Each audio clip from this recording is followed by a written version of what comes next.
दुश्मनी से मेरे फादर को तेजाब फेंका सब। फेस पर तेजाब फेंक दिया। एक छोटा भाई, वो तो बोल रहा था मर गए पापा।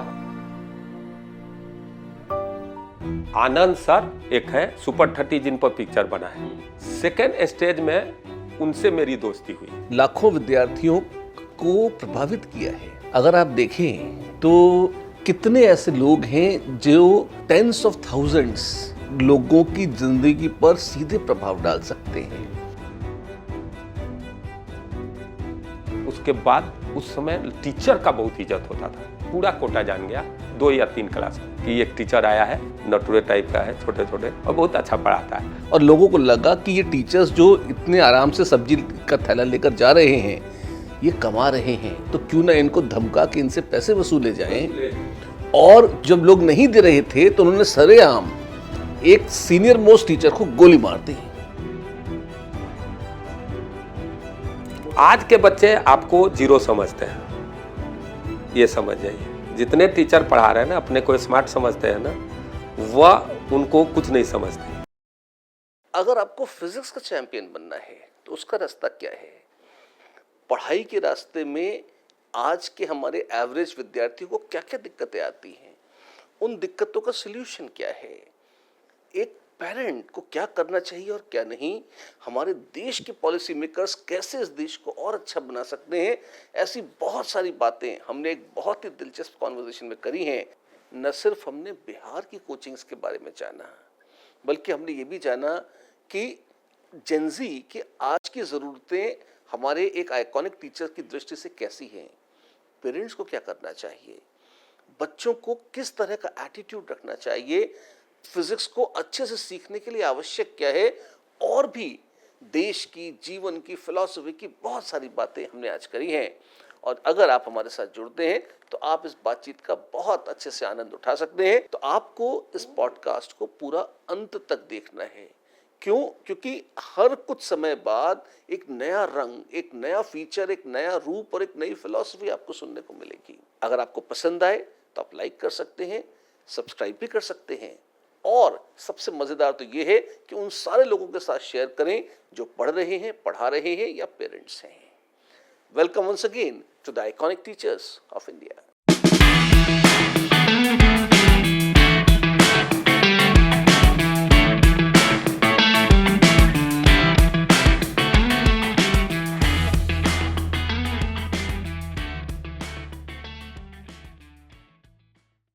आज कोटा के बहुत ही प्रसिद्ध और नामचीन physics teacher DB Singh sir के साथ। डीबी सिंह सर एक बहुत ही प्रसिद्ध पुस्तक है एरोडोम और उसके सॉल्यूशंस, उसके ऑथर हैं, बहुत ही सेलिब्रेटेड ऑथर हैं, शानदार फिजिक्स टीचर हैं और 30 से अधिक वर्षों से आईआईटी फिजिक्स पढ़ा रहे हैं।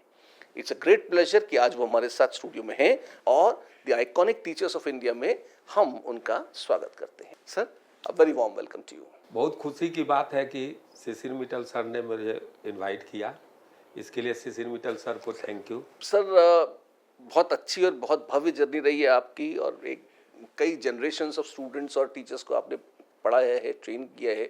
आपकी बुक भी बहुत सारे स्टूडेंट्स और स्टूडेंट टीचर्स के लिए भी बहुत गाइडिंग भी कर रही है। लेकिन सर, इस सब की शुरुआत कहाँ से हुई? कहाँ, थोड़ा सा एक बार जीवन की शुरुआत से, कहाँ आप पले बढ़े, कैसा रहा, थोड़ा वहाँ से एक बार शुरू करते हैं और फिर हम इस पर जर्नी पर आते हैं। तो थोड़ा सा सर अपने बारे में बताइए। मैं कोटा में नियर अबाउट 2000 से हूँ। हाँ, 26 साल हो गए। और हमने पहले प्रमोद सर के साथ करियर पॉइंट में पढ़ाया, उसके बाद नारायणा में काम किया, फिर अपनी कोचिंग विज्ञान गुरुकुल स्टार्ट किया। देन आफ्टर हम लोग जेई मेंटर स्टार्ट किए थे।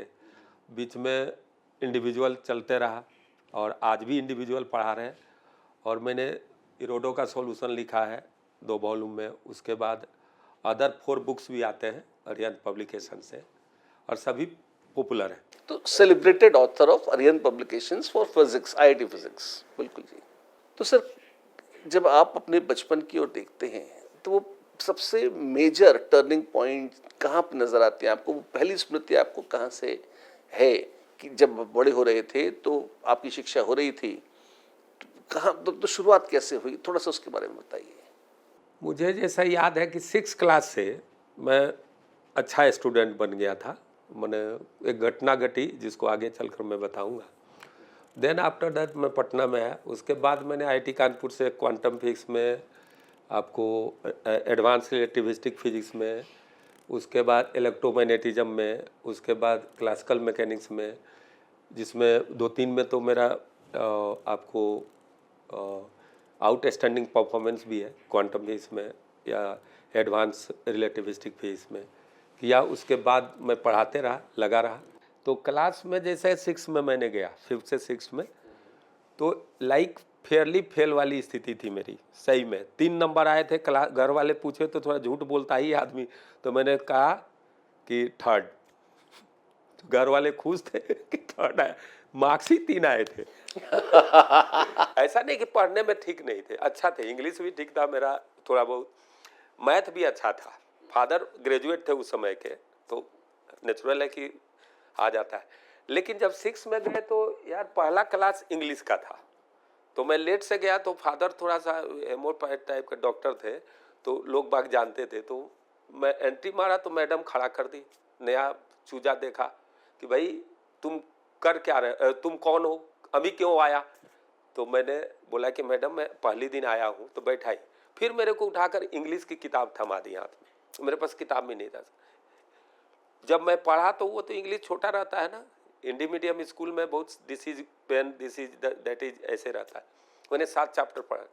सर ताजुब होगा आपको ये जानकर कि मैडम जाकर प्रिंसिपल से और पूरी स्कूल में आला कर दी कि डॉक्टर साहब का बच्चा ऐसा खतरनाक बच्चा है कि मैं तो 1 चैप्टर कहा, वो तो 7 चैप्टर फिनिश कर दिया। एक्चुअल में उसमें कुछ इंग्लिश था ही नहीं।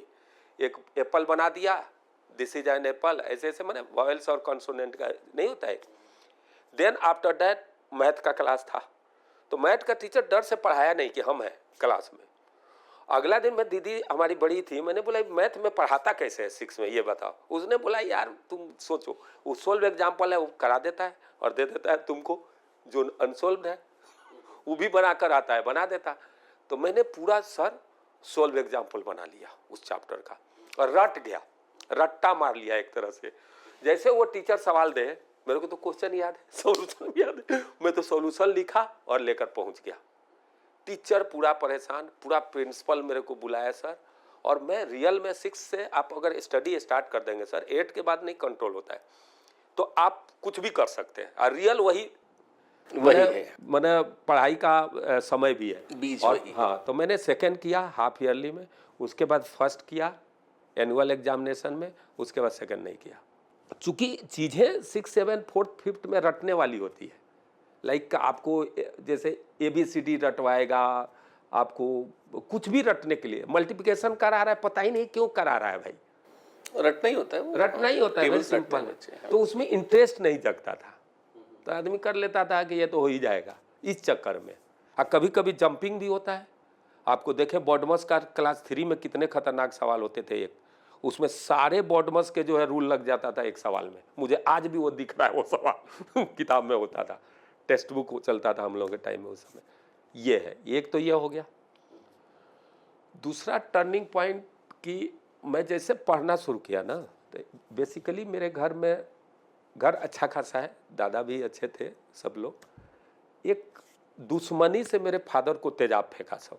क्या? वो रात को, ये बड़ा मैंने, ये यूनिक चीज़ है, मैंने वर्ल्ड में शायद किसी के साथ हुआ होगा ऐसा घटना, और रियल है, अभी भी उसका मार्क है, आप देख सकते। मैंने वो रात को कहीं से आ रहे थे, तो दुश्मनी से उनको तेजाब फेंका, फेस पर तेजाब फेंक दिया। तेजाब फेंका, और तेजाब से जलता है, लेकिन उसको, आप तो केमिस्ट्री के सर हैं, तो वह जो है एसिड जो है ना, पानी डाल दीजिए तो उसको हवा मिल जाती है, वो तो खौला देगा किसी चीज़ को भी, तो कॉन्सेंट्रेटेड एसिड पर और हीट छोड़ेगा। हाँ, तो नेचुरल है कि मेरी, जब वहाँ से मेरा ननिहाल नज़दीक था, मेरे फादर चले गए, तो मेरी वो जलते हुए फेस के साथ। हाँ, हिम्मत देखिए। अच्छा, उनके पास साइकिल या स्कूटर होगा, आई डोंट नो, उतना मैंने, और वह आंख बंद करके बंदा वहाँ पहुँचते हैं।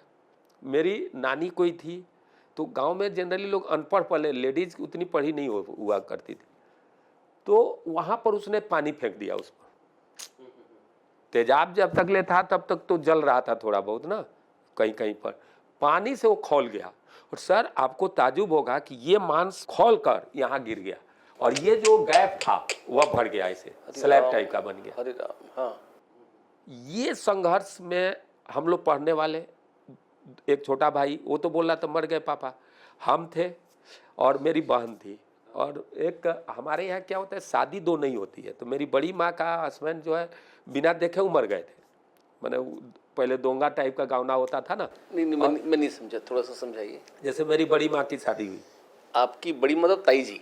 हाँ ताई जी, मतलब मेरे से, मेरे फादर से बड़ी। हाँ हाँ हाँ। वह अभी वहाँ थी, दोंगा होता था पहले 6 महीना साल भर। अच्छा। पहले उस समय बीमारियां बहुत चलती थी ना, हाँ, हाँ। प्लेग टाइप का कुछ हुआ होगा, उमर गए। और उस लेडीज ने हस्बैंड को देखा भी नहीं, तो परंपरा था हम लोग में कि दूसरी शादी होगी नहीं। और वह माँ जो है, बड़ी माँ को हस्बैंड बिना यहाँ बुलाया गया। मेरी दादी रोती थी उसके लिए, आती थी तो मैंने बेटी टाइप का रोती, और वह एक्टिव थी।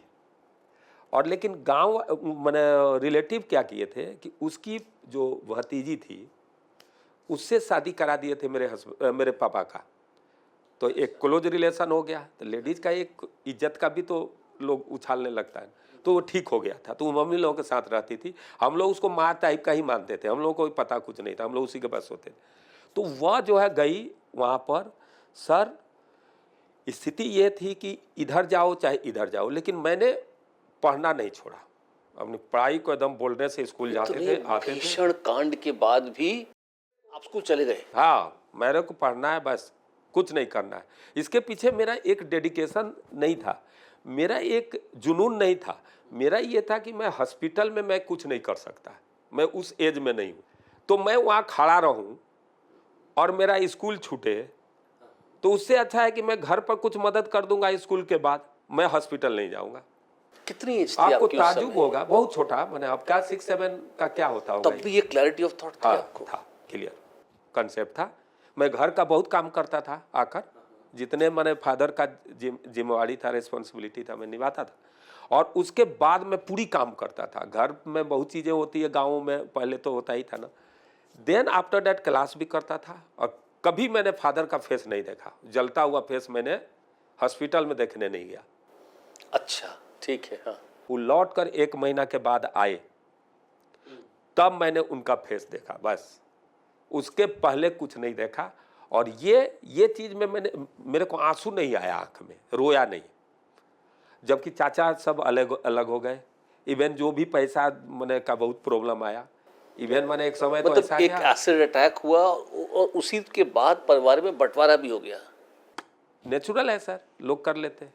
और ये आपने उस समय देखा जब आप मुश्किल से 10-11 साल के रहे होंगे। आपको एक ताजुब होगा सर कि दुनिया में एक चीज़ जरूर होना चाहिए, गवर्नमेंट हो चाहे आप हैं, लेडीज के लिए मात्र एक सहारा होता है, वह है हस्बैंड। तो हर हस्बैंड का ये ड्यूटी होता है कि अपनी वाइफ को खूब माने नहीं, पैसा से माने। मैंने एहसास किया।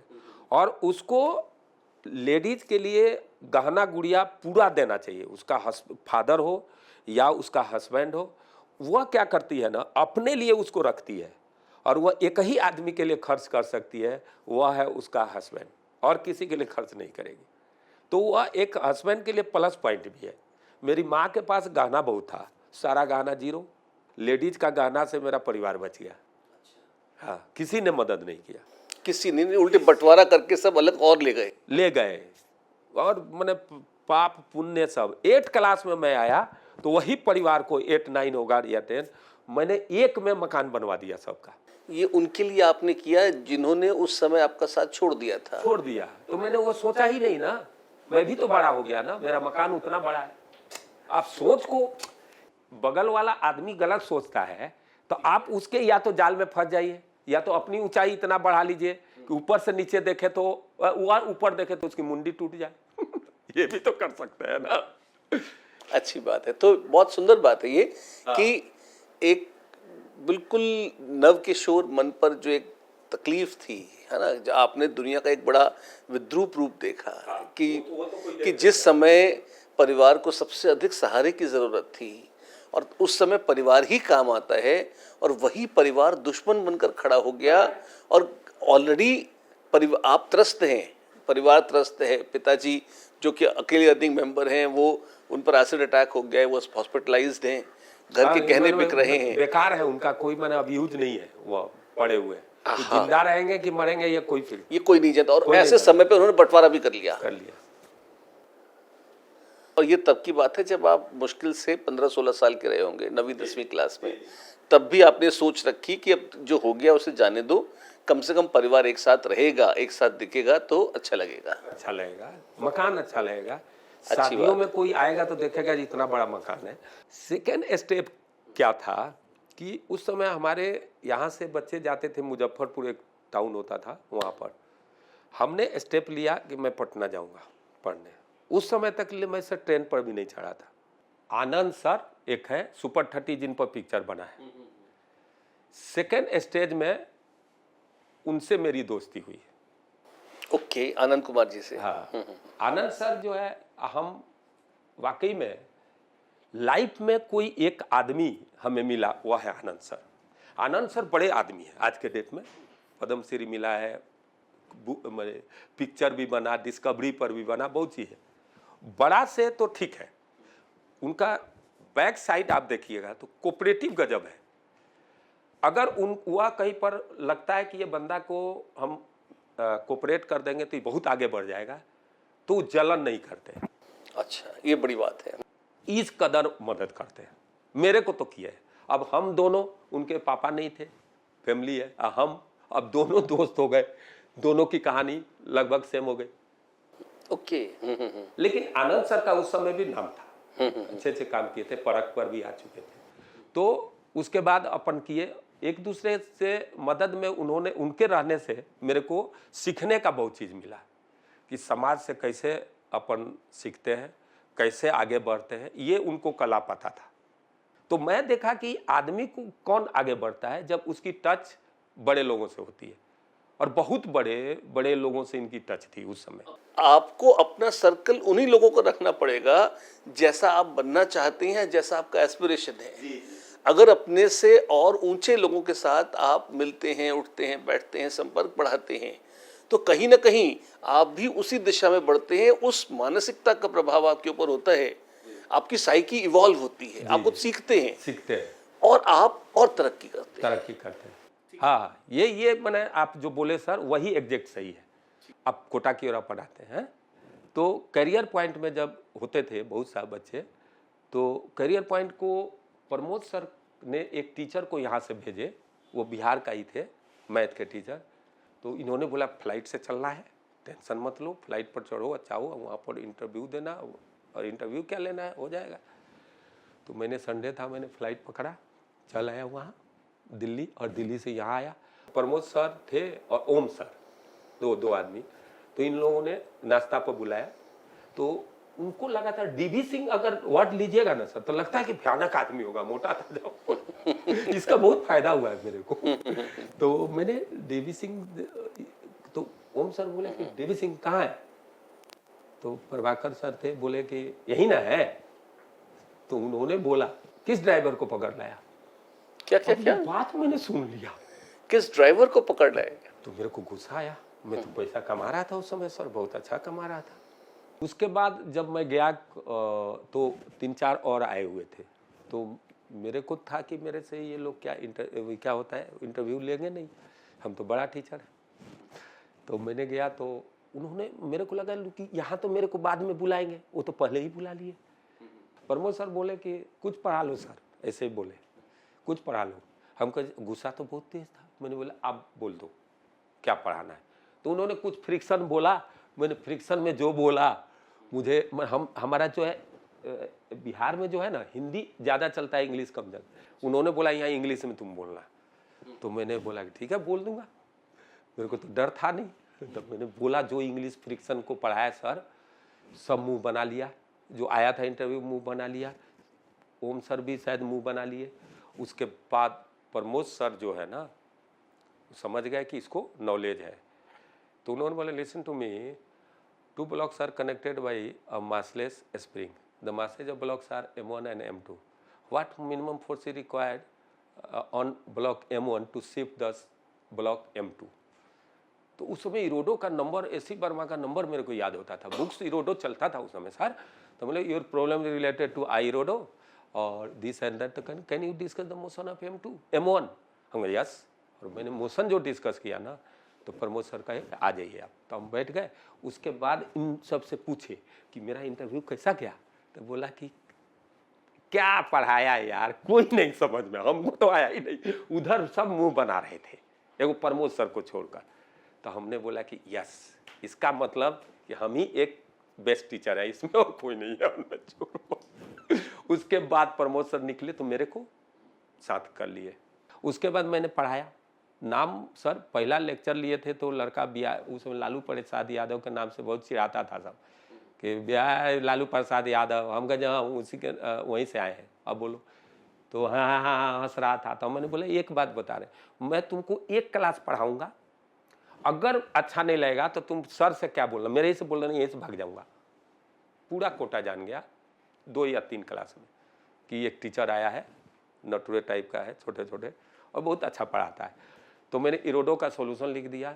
जेई मेन का इंडिया में पहला बुक मेरा आया था 2003 में, 23 क्वेश्चन डायरेक्ट आया था उससे। 2003 में पहला बुक आया और वो नंबर 1 रहा, अभी भी सबसे अधिक सेल करता है वो। आईआईटी एक ऐसा देन है सर कि एक बिलो एवरेज फैमिली के बच्चा को उठाकर सीधे वह टकराने के लिए कहीं भी फेंक देता है। मतलब वर्ल्ड में टॉप लेवल पर आपने उसे प्रोजेक्ट कर दिया। अब आप जानो आप क्या कर सकते हो। अगर एबव कि मंच दे दिया आपको, अब आप उस मंच पे अपनी प्रतिभा का प्रदर्शन कर लीजिए, क्योंकि वो मंच भी बहुत मुश्किल से मिलता है। ये आईआईटी की सिग्निफिकेंस है। ठीक है, हाँ जी। सब जगह वही पढ़ाई होता है, वही सिलेबस रहता है सर। प्रॉब्लम यहाँ पर है। और ये कहाँ से आते हैं बच्चे, इसमें 99% आईआईटी का भी यही दे है कि अधिक से अधिक बच्चों को पुल करो, यहाँ पर लाओ। ये बच्चे कौन होते हैं? अंबानी का बच्चा आता है क्या आईआईटी का तैयारी करने? नहीं आएगा ना। आएगा क्या? नहीं आएगा। वह बच्चे होते हैं जो बिलो एवरेज फैमिली के होते हैं और एवरेज फैमिली के होते हैं, एबव एवरेज के होते हैं। प्रैक्टिकली आप देखेंगे सर कि कोई लड़का तैयारी किया, दरोगा का इंस्पेक्टर बन गया, कुछ बन गया, वह लड़का का अगला जनरेशन उतना आगे नहीं बढ़ता है। आप देख लो, प्रैक्टिकली देख लीजिए, वो भी दरोगे के चक्कर में लगा रहेगा। उधर एक ही आदमी का स्कोप है, वह है जो यूपीएससी क्रैक किया। ये आप बिहार के गांव की बात कर रहे हैं? हाँ, यूपीएससी जो क्रैक करेगा, वह क्रैक करने के बाद वह अपनी फैमिली को आगे फेंक देता है। बीपीएससी भी करता है, उसकी कहाँ पर पोस्टिंग होती है? गांव में होती है, बीडीओ सीओ बना, और वह घुसखोरी ये वो में इतना लग जाता है कि फैमिली में जो है वह बच्चों को क्या करेगा, छोड़ करके हॉस्टल डाल देगा, इधर उधर कर देता है। तो उसमें भी उतनी सक्सेस नहीं मिलती, वो भी उसी में लग जाते हैं। तो सक्सेस का 2 रास्ता बहुत परफेक्ट है। एक तो आईआईटी सीधे उठा के फेंकता है आपको और आप पर ट्रस्ट करती है वर्ल्ड, और एक यूपीएससी। अब 2 चीज के लिए क्या होना चाहिए भाई? यूपीएससी इतनी लंबी चौड़ी कहानी है सर कि उसमें तो 90% ऐसे ही छोड़ देते। एनर्जी 10वीं तक बच्चों का रहता, मैं तो कुछ भी कर जाऊंगा, मैं ये भी कर सकता हूँ, वो भी कर सकता हूँ। वह मिलता है आईआईटी, और आईआईटी आपको 0 से हीरो बनाता है। 70% जो 80% लोग गांव में रहते हैं, वह सारे आप रिसर्च कर लीजिए कि सारे लोग हिंदी मीडियम से पढ़े हुए हैं। प्रमोद सर को भी ले लीजिए, अब यहीं का ले लीजिए, आर.के. वर्मा सर को ले लीजिए, ये सब हिंदी मीडियम से पढ़े हुए हैं। बंसल सर को ले लीजिए, सारे लोग हिंदी मीडियम से पढ़े। हिंदी मीडियम में क्या है सर कि फाइट बहुत करना पड़ता है। चीज़ें तो हम अभी भी, आप कहिएगा तो 6 क्लास में क्या पढ़े थे मुझे याद है, 7 में क्या है, कौन सिलेबस था, बता दूंगा। एक चीज मैंने देखी है, हिंदी माध्यम के जो विद्यार्थी आते हैं, गणित उनकी बहुत अच्छी होती है। जो उनके पहाड़े होते हैं, जो हिंदी में याद करते हैं, वहाँ जो कैलकुलेशन करते हैं, ये एज अ टीचर मेरी ऑब्जर्वेशन है कि हिंदी माध्यम के जो विद्यार्थी हैं, उनकी जो अर्थमेटिक और जो कैलकुलेशन होते हैं, वो इंग्लिश मीडियम वालों से काफी तेज होते हैं। कि साहब रियल थिंकिंग जो आएगा, अगर हिंदी में सोचते हैं सिर्फ, तो रियल थिंकिंग हिंदी से ही आएगा। जर्मन में जो भी रिसर्च हुआ है, आप देखिए जर्मन भाषा में बोर का ही देखो 1965 में ना, जापानीज लोग, इतना सा जापान है जी, जापानीज लोग शुद्ध जापानी भाषा यूज करते यूज करते हैं, कोरियन यूज करते हैं, चाइनीज अपनी भाषा लेके बैठे हैं, मैंडरिन, है ना, मल्टीप्लिकेशन अलग है ना, तो वो ढंग से कर पाते हैं क्योंकि अपनी भाषा में है। अपनी भाषा हमारे लोग जो है विदेशी भाषा के चक्कर में जो फंसे हुए हैं, और अब तो मजे की बात यह है कि हमारे पॉलिसी मेकर ये मानते हैं कि अंग्रेजी अत्यंत आवश्यक है। हाँ, तो या तो आजादी के शुरू के 50 वर्षों में तो फिर भी मानते थे कि ऑप्शनल है। आजकल तो सरकार भी अंग्रेजी माध्यम के स्कूल खोल रही है, बजाय इसके कि उच्च शिक्षा को सही है, आप हिंदी में कर लें। कितना अवेलेबल करा दीजिए। हाँ, जब ये रोते रहते हैं कि हम नहीं कर पाएंगे, हमारी कोचिंग इंडस्ट्री ने 12th तक की सारी किताबें हिंदी में कर लिया और बहुत शानदार कर लिया। किसी और से न होता हो तो हमें वो मैंडेट दे दो। तुम्हारे जो कुछ टेक्निकल लिटरेचर तुम्हारा इंग्लिश में है और जिसको तुम हिंदी में नहीं कर पाते हो, तुम जितने भी साधन तुम्हारे हैं उसके 10% साधन लेके उसे 10 गुना काम हम ही करके दे देंगे। पूरे भारत का सारे टेक्निकल लिटरेचर को हम हिंदी कर देंगे, है ना, और अच्छी करेंगे, बढ़िया करेंगे क्योंकि मन है करने का तो कर देंगे, और हम कर चुके हैं। अब इसका सहज एक एग्जाम्पल फिजिक्स में आपको देते हैं। ठीक है। एक सरफेस पर जब लाइट पड़ता है तो लाइट एयर से पड़ा वाटर में गया सपोज कीजिए, तो यहाँ से रिफ्लेक्शन, इसको एक्सटर्नल रिफ्लेक्शन कहते हैं। एयर से एयर में रिफ्लेक्ट और ट्रांसमिट किया, उसको आप रिफ्रैक्शन बोलते हैं, ओके ना।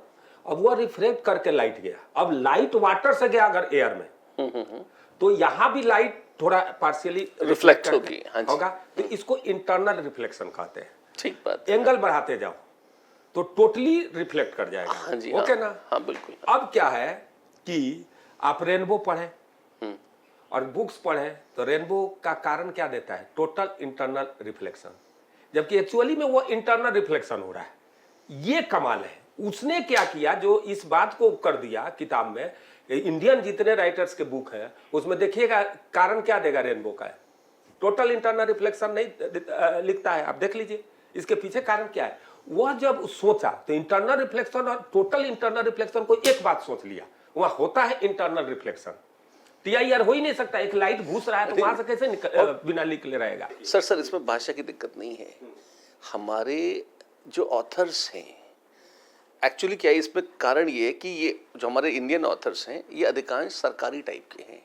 वे कॉलेज के विभागाध्यक्ष, कॉलेज के हेड ऑफ डिपार्टमेंट्स हैं। वो सीनियरिटी के चक्कर में आ गए, उसमें प्रतिभा का कोई लेना देना नहीं है। उन्होंने, क्योंकि गाइड्स या किताबें लिखना एक कमर्शियली बेनिफिशियल काम है, तो उन्होंने किताब लिख दी। चूंकि विभाग के अध्यक्ष हैं तो किताब चल गई, चल पड़ी तो चलती का नाम गाड़ी, जो निभाने कबाड़ी, है ना। तो ऐसा कचरा लिखा गया है, और ये आज नहीं, ये पिछले 50-70 साल से कूड़ा लिखा जा रहा है और खूब बेचा जा रहा है। कमर्शियली उनको फायदा देता है। इस वजह से, क्योंकि शिक्षा का प्राइवेटाइजेशन नहीं हुआ, और इस सरकारीकरण से जो औसत या बिलो औसत दर्जे के राइटर्स थे, ये रायता उनका फैलाया हुआ है। भाषा की दिक्कत नहीं है, क्योंकि ये राइटर्स घटिया थे, तो इन्हें फिजिक्स नहीं आती थी, भले अंग्रेजी आती हो, इन्हें फिजिक्स नहीं आती थी, तो इंग्लिश और हिंदी का भेद नहीं है। ये इंग्लिश में भी किताब लिखते तो भी गलत लिखते हैं। अच्छे इंडियन राइटर्स हैं, हाँ हैं, एक से एक बहुत अच्छे इंडियन राइटर्स हैं। एच.सी. वर्मा साहब ने कितनी अच्छी किताब लिखी है। के.एल. कपूर साहब ने फिजिकल केमिस्ट्री की बहुत अच्छी किताब लिखी है। किसी भी इंटरनेशनल टेक्स्ट बुक से अच्छी किताब मानता हूँ मैं के.एल. कपूर को, है ना। लेकिन कितने पॉपुलर हैं उसके बावजूद, अब मैं नाम नहीं लेना चाहता, लेकिन कई सारी ऐसी केमिस्ट्री की टेक्स्ट बुक्स हैं जो कहीं ज़्यादा पॉपुलर हैं और उससे अनंत गुना घटिया है। तो सर ये भाषा की समस्या नहीं, ये तो देश की एक बहुत बड़ी समस्या है। मीडियोक्रिटी, जो बिलो एवरेज आदमी है वो सत्ता के शीर्ष पर बैठ गया, भले ही वो एकेडमिक सत्ता हो। उसने कहा अब ये चीज़ मेरे कब्जे में है, तो जो अब मैं भगवान बन चुका हूँ, अब मैं जो बोलूँगा सब लोग मानेंगे। ये मीडियोक्रिटी पूरे देश भर में फैली हुई है, और इस मीडियोक्रिटी ने हमारे देश के शिक्षा तंत्र को जकड़ रखा है। जो हाँ, ये पाप की जड़ ये है। हाँ, मेरा मानना है इसमें कि हम लड़े क्यों नहीं उससे। आप बोले कि ये भाई टोटल इंटरनल रिफ्लेक्शन है, हमें पूर्ण आंतरिक क्या होगा, परावर्तन और आंतरिक परावर्तन, अगर ये हमें डिफरेंस बताया गया रहता है तो हम तो पकड़ लेते हैं ना कि गलत लिखा है। अगर ये जैसे इतनी एंटी कोचिंग चर्चा होती है, ये लोग बड़ा कोचिंग को डेमोनाइज करते हैं कि ये लोग ऐसे हैं वैसे हैं, है ना। पर मजे की बात है ये जो पॉडकास्ट है यही मंच है जिसमें हम अपनी बात कम से कम एक बड़े वर्ग तक पहुंचा सकते हैं, पॉलिसी मेकर्स तक भी पहुंचा सकते हैं, लोगों तक तो पहुंचा ही सकते हैं। देखिए सर, है ना? एजुकेशन को एक बात बता रहे हैं, अगर ये कोचिंग हटा दीजिए और पूरी एजुकेशन को आप गवर्नमेंट के नाम बैनामा कर दीजिए, शुद्ध सत्यानाश हो जाएगा। क्योंकि गवर्नमेंट की जो पॉलिसी है उसमें किसी को रेस्पॉन्सिबल नहीं बनाया जाता। अगर मान लीजिए कोई स्कूल है और 40 स्टूडेंट लिया और 40 फेल हो गए, हाँ जी, हाँ, तो उसमें कोई रेस्पॉन्सिबल नहीं है। हो गए तनख्वाह मिलती रहेगी। देखिए एजुकेशन सिस्टम आप पढ़िए, हमारी एजुकेशन सिस्टम कहाँ से है। देखिए चाइना जापान के अंदर था, तो जापान को फॉलो करता है चाइना। 20 मई 1498 को जो वास्को डी गामा इंडिया में आया था, वो पुर्तगाल था शायद, है। और आप उस समय से उसी के गुलाम चल रहे हैं। आज के डेट में जो चीज है, आप बीएड करते हैं, एमएड करते हैं, उसकी बुक का पता कीजिए, सारे वहीं से ट्रांसलेट होते हैं। बहुत अच्छी बात कही आपने कि जब देश आज़ाद हुआ था तो हम अपने आप को कितना भी कागज पर विश्व गुरु कह लें और ढिंडोरा पीट लें और छाती कूट लें अपनी, पर हमें अपनी भाषा ही नहीं आती कि हम अपने ही ग्रंथों को पढ़ लें, पढ़कर ये समझ लें कि इनमें क्या लिखा हुआ है। मतलब एक दुष्यंत कुमार का शेर है बड़ा अच्छा, आज़ादी के बाद की हालत के लिए है ये, और तब के पॉलिसी मेकर्स के लिए। रोशन हुए चिराग तो आंखें नहीं रहीं, रोशन हुए चिराग तो आंखें नहीं रहीं, अंधों को रोशनी का गुमा और भी खराब। अगर अंधे आदमी को ये भ्रम हो जाए कि उसे दिख रहा है, तो ये सब वो टोटल सत्यानाश करेगा। और ये हमारे जो पॉलिसी मेकर्स थे, सारे रहे होंगे, ऐसा नहीं है, कुछ ने तो कुछ किया होगा, भगवान जाने, ईश्वर भी कुछ तो दया है भारत पर, लेकिन इनमें से जो लीड पॉलिसी मेकर्स थे ये खुद उस गुलामी की मानसिकता से ग्रस्त थे। तो इन्होंने कभी कोई बहुत फंडामेंटल वर्क न तो किया और न होने दिया, और अगर गलती से किसी ने कर दिया तो उसको हाशिए में और कूड़े में धकेल भी दिया। तो ये जो अपना पूरा वो गुलामी वाला सिस्टम है, अब सोशल मीडिया के आने के बाद एक्चुअल डेमोक्रेसी दिखाई पड़ती है, जब हमको इंडिपेंडेंट रिसर्चर्स अपनी बात करते हुए दिखते हैं। सोशल मीडिया ने, यूट्यूब ने, इंस्टाग्राम ने, बाकी ट्विटर वगैरह ने एक मंच दे दिया है, हर व्यक्ति अपनी बात बोल सकता है। अब और बोल रहा है जैसे हम बात कर रहे हैं। तो अब ऐसे लोगों की बाढ़ आप देखेंगे जिसमें हर तरह के लोग हैं, पर बहुत एक्सेप्शनल रिसर्च वाले, बहुत शानदार, बहुत बुद्धिमान लोग भी हैं, जो कि अब उन चीज़ों को ला रहे हैं सामने जैसे आप बता रहे हैं। और ये मुझे लगता है कि जैसे जैसे अब अगली प्रोसेस जो है, अभी तो क्या ये रैंडम मशरूमिंग है कि कहीं नीलेश ओक जो केमिकल इंजीनियर थे, उन्होंने हिस्ट्री पर रिसर्च करी और अपने इतिहासों के बारे में खोजा कि कब की उनकी डेटिंग करी है ना। कोई ऐसा है जो सिंधु घाटी की लिपि पढ़ रहा है, उसके बारे में बता रहा है। कोई ऐसे हैं जो कि संस्कृत ग्रंथों से केमिस्ट्री खोज के निकाल रहे हैं। किसी ने फिजिक्स की बात करी है। एक चीज़ बताना चाहूँगा, आप बात चलिए तो पॉइंट आउट करना चाहता हूँ सर। यूरोप में ये पिछले 300 सालों में ऐसा क्या चमत्कार हुआ कि वो 1500 साल से तो अंधेरे में जी रहे थे। ईसा के बाद अगर आप देखें 1400-1500 साल तक तो वही लूटपाट और डकैती, ये इसी सबसे उनका काम चलता था, है ना। डार्क एजेस खुद ही बोलते हैं वो अपने को। एकदम से ज्ञान का प्रकाश कहाँ से आ गया, नंबर 1। और नंबर 2, ये जो जितने भी ये यूरोपियन यूनिवर्सिटीज़ थी, ऑक्सफोर्ड है, कैम्ब्रिज है, इवन जर्मनी में, इन सब में एक संस्कृत के प्रोफेसर ज़रूर होते थे। ये विवेकानंद पर बताते हैं। मैक्स मूलर जर्मनी में संस्कृत के प्रोफेसर थे। तो उनको संस्कृत सीखने की उस समय क्या सनक चढ़ी, और अब तब से अब 150 साल हो गए, अब वो पोजीशन बंद क्यों हो गई? अब तो और पैसे हैं उनके पास, कोई कमी नहीं है। तो तब उन्हें संस्कृत के प्रोफेसर्स की क्या जरूरत थी? और अब 150 बरस बाद अगर संस्कृत भाषा का इतना आकर्षण था तो अब और ज्यादा प्रोफेसर रखने चाहिए थे, यहां से उल्टे और शास्त्री बुला लेने चाहिए थे। नहीं, अब नहीं है। तो ये जो भारत की जो लूट हुई है, ज्ञान की भी बहुत लूट हुई है। मूल जो पुस्तकें थी वो ले जाई गई, उनका ट्रांसलेशन किया गया, फिर या तो मूल को नष्ट कर दिया गया, और या फिर उसको डेमिग्रेड करके थोड़ा सा साइड में पुश करके कि हमने खोजा है, ऐसा करके बता दिया गया। ये तो बहुत हुआ है। उसमें भी उन्होंने अपनी बुद्धि से जो समझा वो लिखा है। जो हमारे पास लिखा हुआ था उसको तो हमारे लोगों ने ही तिरस्कार कर दिया कि हमको तो पढ़ना ही नहीं आता या हम क्यों पढ़ें इसको। तो ये बिल्कुल सच है कि उस ज्ञान परंपरा को खोजने की, डॉक्यूमेंट करने की, और सबसे बड़ी बात है फिर से खुद हमें अपनी भाषा को सीखकर अपनी दृष्टि से उसको समझने की जरूरत है। और शायद ये जो हमारी जेनजी है, बहुत आलोचना होती है इसकी कई कारणों से, लेकिन मुझे लगता है कि जेनजी इतनी अवेयर है कि ये इस तरफ कुछ हमारी पीढ़ी बढ़ी, ये जेनजी बाकायदा, क्योंकि मैंने ये देखा है कि इनमें इतना मोटिवेशन है, नहीं करते हैं तो नहीं करते हैं, पर अगर जुट जाते हैं तो फिर कुछ भी कर डालते हैं वो, क्योंकि अब ये आजाद देश के है ना, मानसिक गुलामी धीरे धीरे खत्म हो रही है ना। तो ये आई एम वेरी होपफुल कि ये दिस इज वन वर्क जो कि मुझे लगता है कि फ्यूचर में जैसे जैसे हम एज करेंगे और जेनजी और रिस्पॉन्सिबल पोजीशन पर आएगी, ये काम मुझे पूरी उम्मीद है कि देखने को बहुत अद्भुत तरीके से हमें मिलेगा।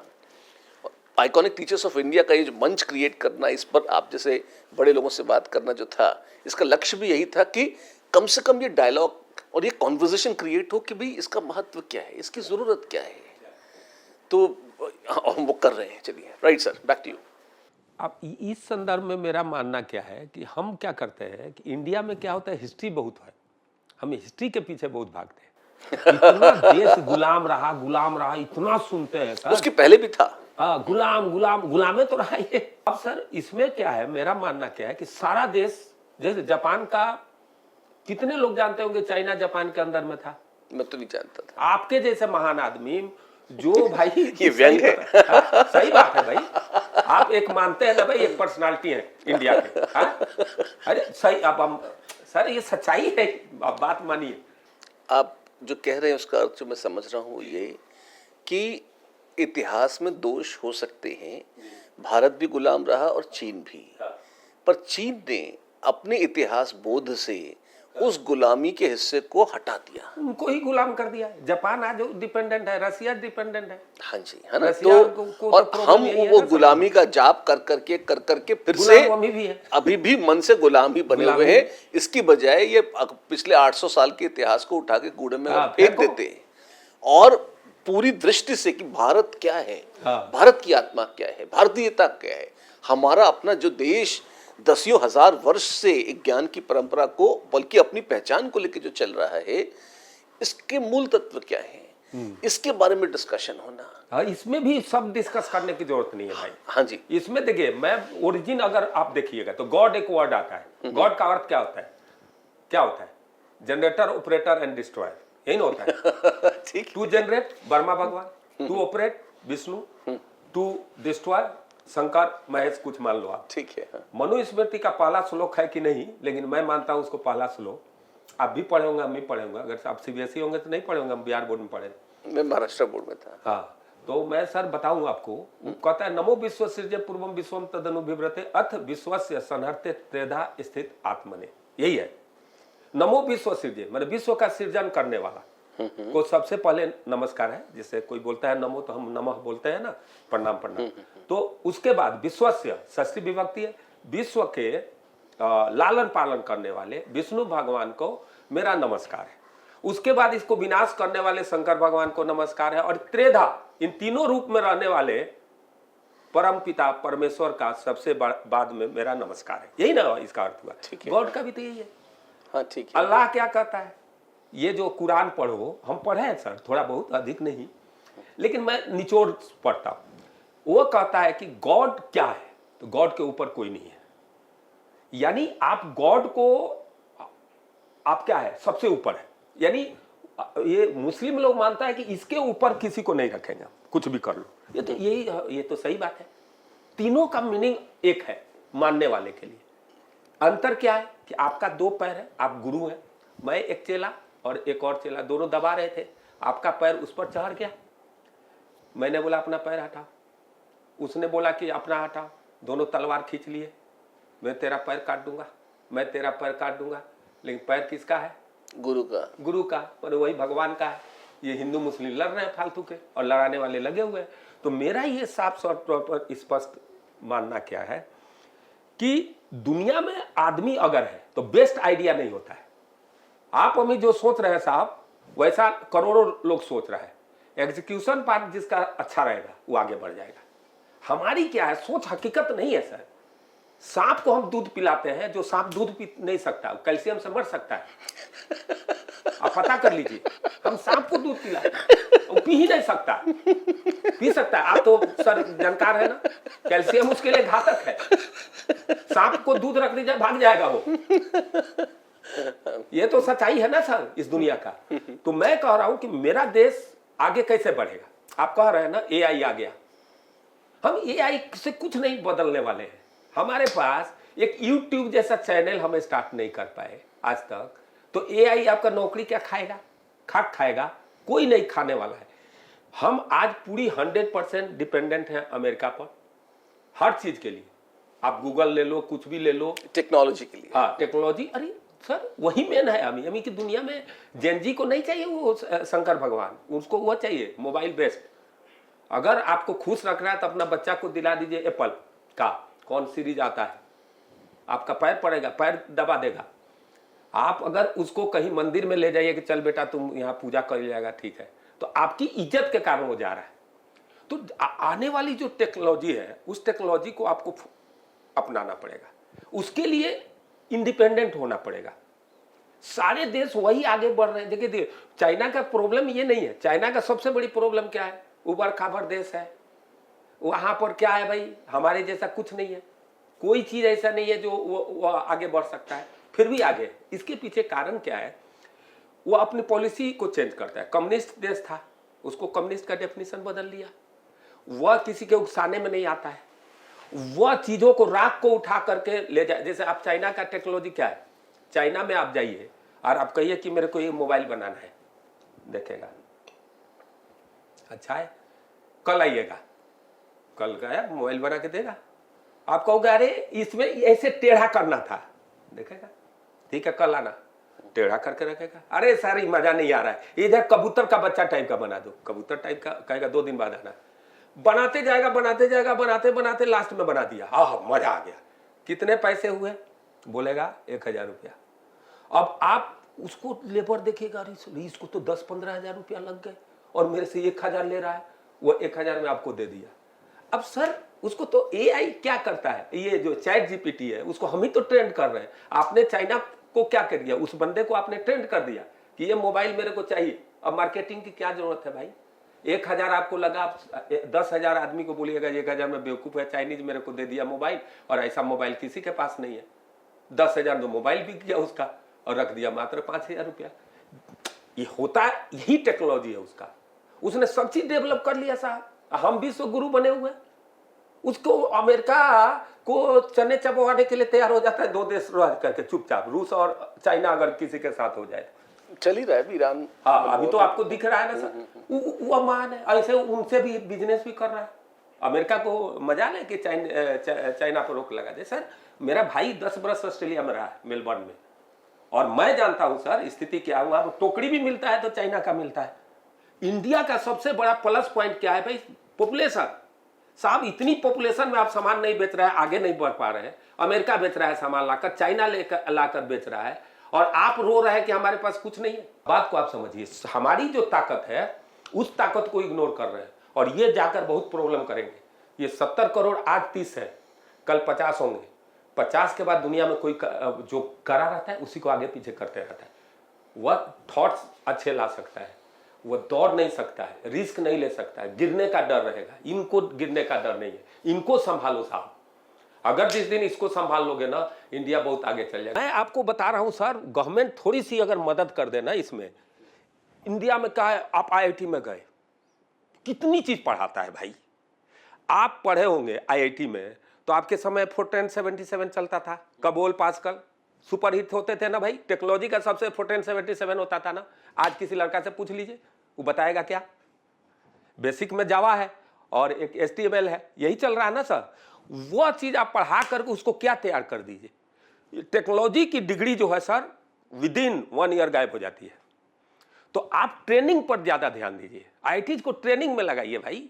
उस लड़का जो गया है, आपके पास कितने सुंदर सुंदर बच्चे गए हैं भाई।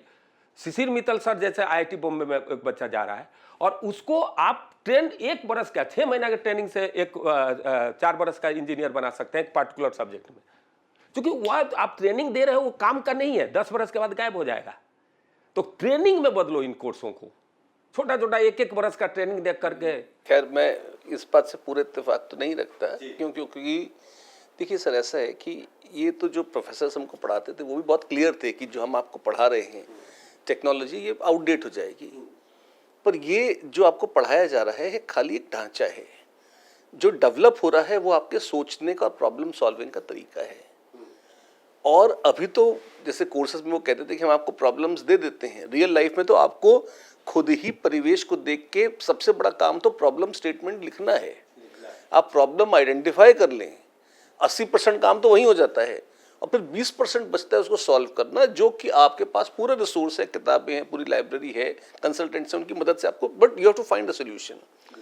तो ये जो हमारा कोर्स, ये जितने भी आप एकेडमिक कोर्सेज करते हैं, इनका लक्ष्य यही है कि आपको प्रॉब्लम समझ में आए और उसको सॉल्व करना बेसिक से सीख जाएं।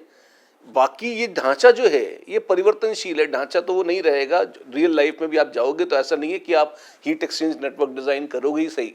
तो मेरा कहना क्या है कि ट्रेनिंग पर ज़्यादा जोर देना चाहिए। ट्रेनिंग जो है पार्टिकुलर 3 महीना, साल भर, 3 महीना, स्किल डेवलपमेंट का जो ये कोर्सेज है ना सर, इसको हल्के में ले रहा है। आप एक सिंपल है, रिलेटिविस्टिक फिजिक्स एडवांस में मेरा आउटस्टैंडिंग परफॉर्मेंस है IIT कानपुर में, ठीक है। अब देखिए प्रॉब्लम कहाँ पर है कि हम फिजिक्स को जो पढ़ाने के लिए देते हैं कच्चे हाथों में दे देते हैं। कोई भी पढ़ा रहा है फिजिक्स, अब देखिए यूनिवर्सिटी लेवल का फिजिक्स और जनरल फिजिक्स 11-12 तक का बहुत अंतर है।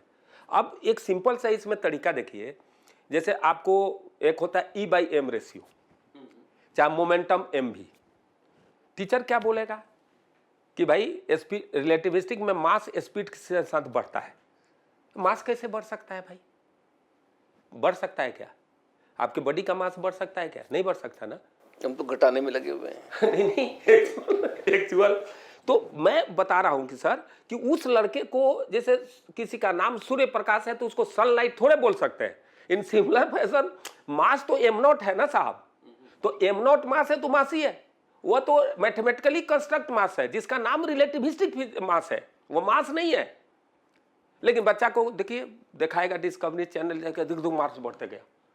अब वो लड़का सोचता कि बड़ी गजब हाल है भाई, स्पीड के साथ मास बढ़ रहा है। अब E/m रेशियो पर आइए, आदमी क्या कहेगा? मास बढ़ता है, इसीलिए E/m रेशियो चेंज होगा। कैसे चेंज होगा भाई? E/m रेशियो में ये बताना जरूरी है कि m क्या है, मास है कि रिलेटिविस्टिक मास है।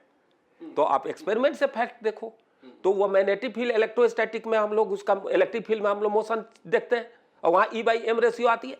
ये तो दोनों कॉमन चीज है ना सर, इलेक्ट्रॉन्स की डिस्कवरी भी आती है। हाँ, तो E/m में ये बताना जरूरी है कि ये m रेस्ट मास नहीं है, रिलेटिविस्टिक मास है। यहां मार खाता है दुनिया। अब ये उसका आधार है, मास बदल रहा है। अब मास को स्पीड के साथ कोरिलेट करते पूरी फिजिक्स रिलेटिविस्टिक खत्म कर दे। हम लोग एडवांस में आप पढ़िएगा साहब तो वेलोसिटी में लिया जाता है प्रॉपर इम्प्रॉपर करके, और m0 को फिक्स रखा जाता है। आप मास में ही नहीं ले सकते उसमें, ये तो मैथमेटिकली कंस्ट्रक्ट है। अब देखिए पूरी वर्ल्ड में क्या न्यूटन थर्ड लॉ है, आप देखिएगा। एक होता है स्यूडो फोर्स, बड़ा मजाक उड़ाता है लोग। इस मजाक का कारण क्या है कि टीचर उसको नाम दिया फिक्सियस फोर्स। अब एक बच्चा को आप देखिए वो आता कहां से है स्यूडो फोर्स, आप बताएं। हम जब करते हैं न्यूटन लॉ से काम तो क्या करते हैं, एक पेंडुलम लिए लटकाए, ठीक है भाई, T=mg हो, मास नेट फोर्स 0 हो रहा है, एक्सेलरेशन 0 है, ट्रेन में ले जाकर लटका दिए। अब ट्रेन में लटकाएंगे तो ये सीधा नहीं लटका रहेगा, अभी टेढ़ा हो गया। तो मान लीजिए ट्रेन इधर जा रहा था, इधर है, तो आप क्या करते हैं T और mg, ये तो इक्वल नहीं हो रहा ना। तो यार ये नेट फोर्स तो 0 नहीं हुआ है लेकिन एक्सेलरेशन तो 0 है, तो यहाँ न्यूटन लॉ लागू नहीं हो रहा है, क्योंकि Newton law net force equal to mass into acceleration से आना चाहिए। लेकिन यहाँ तो नेट फोर्स 0 नहीं है लेकिन एक्सेलरेशन 0 है। यही है ना हमारा न्यूटन लॉ, एकदम यही रियल है सर, इसमें कोई बात नहीं हो सकती। हो गया, हम लटकाए तो एक जगह न्यूटन लॉ लग नहीं रहा, एक जगह लग रहा है, तो हम सोचेंगे कि क्यों नहीं लगा। तो ये कहना कि अब यहाँ पर हम एक क्या करते हैं कि भाई करेक्शन करते हैं, तो मैथमेटिक्स करते हैं, मैथमेटिक्स करेंगे। आप लेकर जो है गैलीलियन GT में जाइए, गैलीलियन ट्रांसफॉर्मेशन लीजिएगा, उसमें एक मैथमेटिकली कंस्ट्रक्ट फोर्स निकल आता है। ये जो मास होता है बॉडी का और एक्सेलेरेशन फ्रेम का, दोनों कॉम्बिनेशन करके एक क्वांटिटी आ जाती है वहाँ, और वह क्वांटिटी को स्यूडो फोर्स कहते हैं। हम लोग नाम दे दिए यार। इसको आप क्या कह सकते हैं? अगर बेस्ट वर्ल्ड के लोग हैं, अगर फिक्सियस को हटाकर मैथमेटिकली कंस्ट्रक्ट फोर्स नाम दे दिया जाए तो बच्चा का कॉन्सेप्ट क्लियर हो जाएगा कि नहीं? आप बताइए। दो वर्ड है, मैथमेटिकली कंस्ट्रक्ट हो रहा है मैथमेटिकली, क्योंकि आपने क्या किया, जीटी के साथ काम किया, उसको उस लॉ को लगाया, उसमें आकर निकल कर आया। भाई कोई चीज किससे पैदा हो रहा है, कहां से हो रहा है? मैथमेटिक्स से हो रहा है, तो उसका नाम दो ना मैथमेटिकली। मजाक उड़ाता है टीचर, ये स्यूडोफोर्स कोई चीज नहीं होती है, फिक्सियस है। अरे फिक्सियस स्यूडोफोर्स का एक एक्शन नहीं है क्या? आप ट्रेन में बैठे हो और वहां एक अटैची रख दो, सूटकेस रख दो और ट्रेन चले, सो जाओ आप, कुछ देर में ट्रेन वहां सूटकेस रहेगा क्या? पीछे चला गया कि नहीं? तो क्या कहोगे आप? फोर्स लगा कि नहीं? तो that behaves like real force in non inertial frame. ये चीज आपको उसको झूठा बोल दिए, गधा है, नालायक है। अब मैंने किसी को बोल दिया कि एकदम मकार है, अब वो बेचारा का जॉब ही खत्म कर दिया भाई, कोई रखेगा ही नहीं उसको। उसी तरह स्यूडो फोर्स के साथ है। आप किसी को न्यूटन क्यों डिसाइड करेगा ये फोर्स है या फोर्स नहीं है?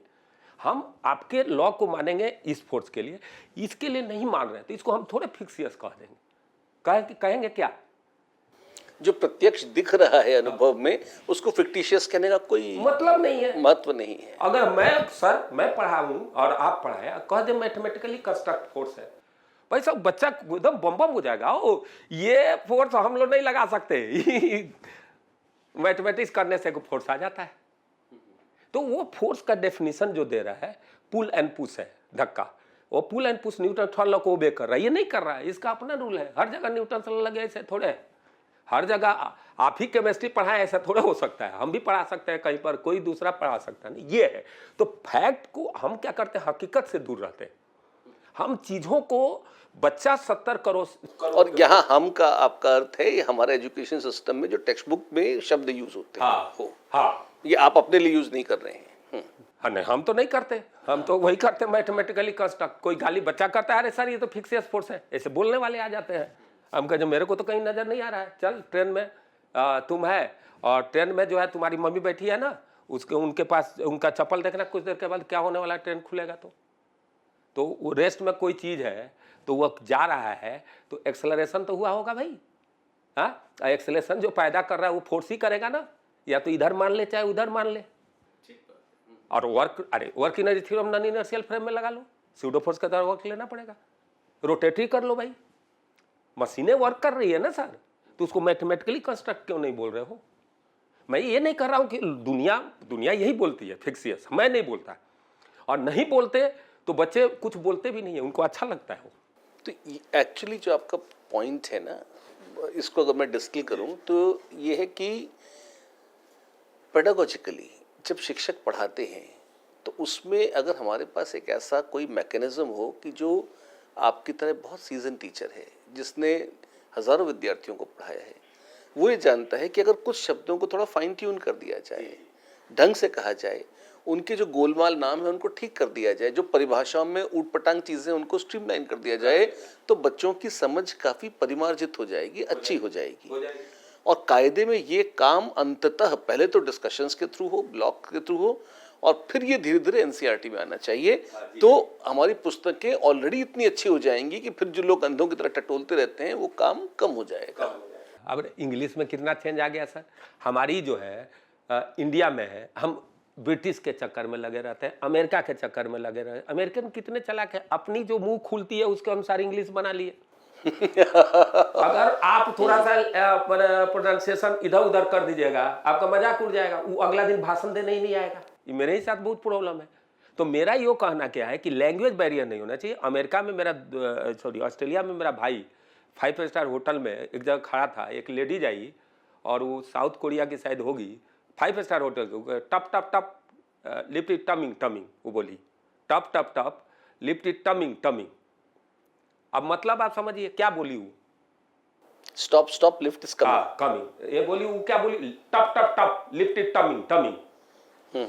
मेरा भाई हंस सकता था, मैंने उसको बोल रही कि रुको भाई लिफ्ट आ रहा है, तुम इसी में चलना, कोऑपरेट।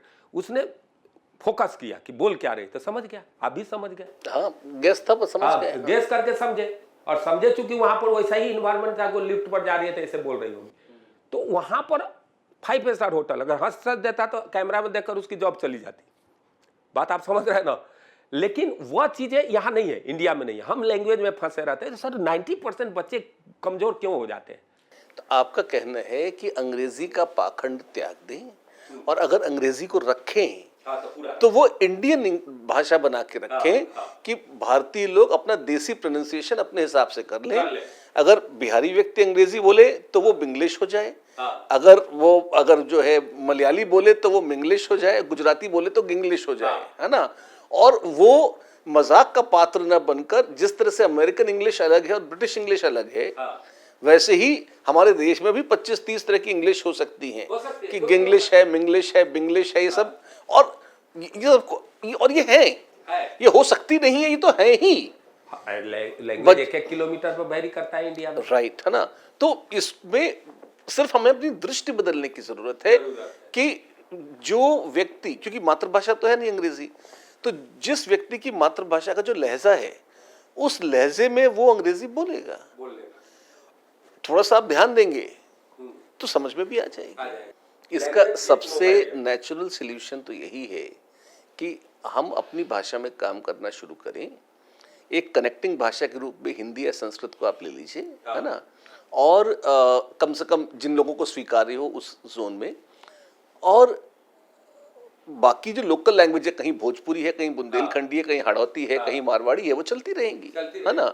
तो हर क्षेत्र की अपनी क्षेत्रीय भाषा का अपना सौंदर्य है, लेकिन टेक्निकल वर्क हम भारत की भाषा में ले आए और आईआईटी और एम्स की डिग्री हिंदी में ही दे। जर्मन में थोड़ा इंग्लिश में देता है, नहीं देता है। नहीं, आज भी हमारे इंजीनियर्स अगर कोई इंजीनियरिंग पढ़ने जर्मनी जाना चाहता है तो पहले जर्मन भाषा सीखता है। तो जर्मन भाषा में, हाँ, और जो रशिया में जा रहे हैं वो रशियन सीखते हैं। सर वही रियल टीचिंग है। आप यूनिवर्सिटी को जीरो कर चुके हैं। लड़का हिंदी में पढ़ कर आता है, हम लोग का 10th ले हिंदी पढ़े, सीधे इंग्लिश में पढ़ना शुरू कर दिया 11-12 में। सर उस समय किताब बेस्ट कौन था?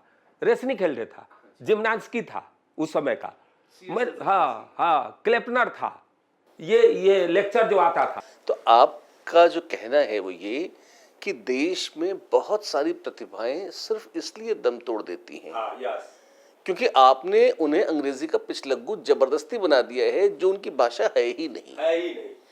अगर इस अंग्रेजी की अनिवार्यता को हटा दें तो ये बिल्कुल संभव है कि देश को बहुत सारे ऐसे इनोवेटर्स, डॉक्टर्स, इंजीनियर्स, टेक्नोलॉजिस्ट्स मिल जाएंगे, वैज्ञानिक मिल जाएंगे जो इस मिट्टी से जुड़े हुए होंगे, जो असली रिसर्च करेंगे, जिसमें इस देश की आवश्यकताएं दिखाई पड़ेंगी, क्योंकि वो ग्राउंड को समझते हैं। उनको पता है कि हमारे देश में, हमारी गांव में, हमारी मिट्टी में, हमारे शहर में ये तकलीफें हैं। इन तकलीफों को मैं दूर कर सकता हूं अगर मैं उस तरह की साइंटिफिक थॉट में ट्रेंड हूं। पर ये भाषा का जो आच्छादन है, ये जो तुम त्रिशूल लेके घूमते हो भाषा अंग्रेजी का, कि बार बार मुझे घोंप देते हो, है ना, इसको हटा लो तुम। हटाने से सर 90% बच्चे जो रियल है, जिनकी आवश्यकता है जॉब की, चाहे जिनको आवश्यकता है वर्क की, आप एक कारपेंटर आप मंगाओ, 4 दिन लग जाएगा। आप कहते हो कि यहाँ पर बेरोजगारी है, इलेक्ट्रीशियन मंगाओ, नहीं मिलेगा। हाँ बिल्कुल। ये क्यों है? अरे एक बात बताऊं सर, अभी रिसेंटली पानी की टंकी खराब हो गई थी, तो एक प्लम्बर को बुलाया, 500 रुपये लिए उसने अपनी फीस आने के। आप डॉक्टर को बुलाइए, 300 से 400 रुपये फीस देते हैं आप। उतना ही वक्त उस प्लम्बर को लगा, उतना ही वक्त डॉक्टर को लगा। तो एक प्लम्बर जो सपोजिटली आपकी भाषा में अंगूठा छाप हो सकता है, बगैर पढ़ा लिखा है, फीस तो वो डॉक्टर जितनी ही ले रहा है। एक और ये भी हो सकता है, सर्टिफिकेट देखा उसका? नहीं, मैंने कोई सर्टिफिकेट नहीं देखा। हाँ, डॉक्टर को लिख दे कि हम MBBS नहीं है, तो उसको लात मार के भगा दीजिए, वो 300 रुपया भी नहीं दीजिएगा। एग्जैक्टली, बिल्कुल। बात आप समझिए। और वो डॉक्टर MBBS तो नहीं, आजकल तो लोग MD और DM होते हैं, तब जाते हैं दिखाने। हाँ, MD होना चाहिए, है ना। तो MBBS, फिर MD, फिर DM, और फिर और भी आनंद लूटना हो तो सुपर स्पेशलिटी वगैरह, अगर DM के ऊपर भी कुछ लोग चले जाते हैं तो, है ना, उसको फायदा है। तब जाके तो MD तो मिनिमम चलता है ना आज की तारीख में। MD करने में उसका लाइफ क्या होता है आपको पता है? और निकलता है तो 50,000 का जॉब नहीं मिलता है शुरुआत में। एग्जैक्टली, है ना। तो तो ये सच है कि ये जैसे जैसे जो ग्राउंड स्किल्स हैं, प्लम्बिंग है, ये बाकी जो है पेंटिंग है या मसनरी है, जैसे जैसे इनके लोगों का अभाव होता जाएगा, और हो रहा है ऑलरेडी, मुश्किल से मिलते हैं, वैसे वैसे इनकी कॉस्ट बढ़ती जाएगी, और ये इससे भी ज़्यादा बढ़ जाएगी कि आपका जो सो कॉल्ड पढ़ा लिखा तबका है वो एक दिन रियलाइज करेगा कि उसको तो इनकम कम हो रही है और पैसे जो उसको ज़्यादा देने पड़ते हैं अगर वो इन लोगों से काम कराना चाहता है तो और आज भी वो है, और भविष्य में तो ये 20 साल बाद तो और विकट हो जाएगा।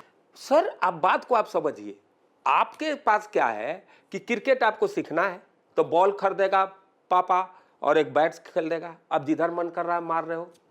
वहां सर क्रॉस सेक्शन चेक करता है पैर कर काट करके कि भाई ये दौड़ेगा तो सही में सक्सेस होगा कि फालतू का टाइम खराब कर देगा।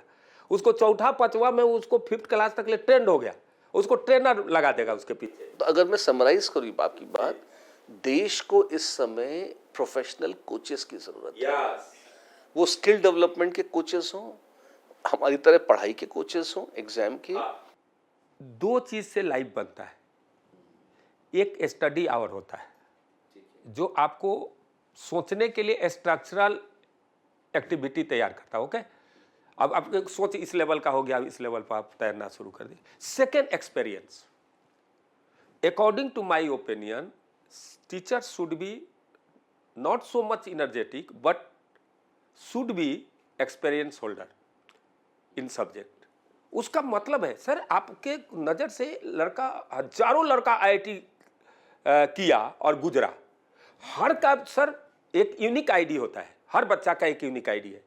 सर एक यूनिक आईडी आपको कितने यूनिक आईडी, 10,000 लाख लड़का का यूनिक आईडी आपको पता है। एक बच्चा को आप यहाँ खड़ा है, हम लोग 10 सेंटेंस बात करते हैं तो पता चले ये तो निकल जाएगा, कर देते हैं ना, ये थोड़ा मेहनत करना पड़ेगा, ये तो बेकार ही है।